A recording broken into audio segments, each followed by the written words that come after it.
How to put more money in your pocket. Start by downloading QuickBooks Self-Employed from the App Store. Then create an account.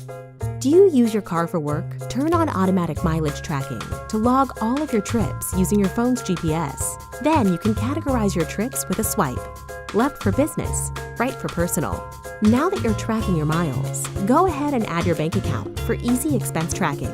Just log in and your bank will be connected. Stay on top of all of your expenses and categorize them through the year so you don't miss a thing. Just swipe left for business and select an expense category. QuickBooks will remember the category you select, and you can create rules to automatically categorize those transactions. You can also snap and store photos of your receipts to automatically match to your expenses and get organized for tax time. So you can find, on average, $4,628 per year.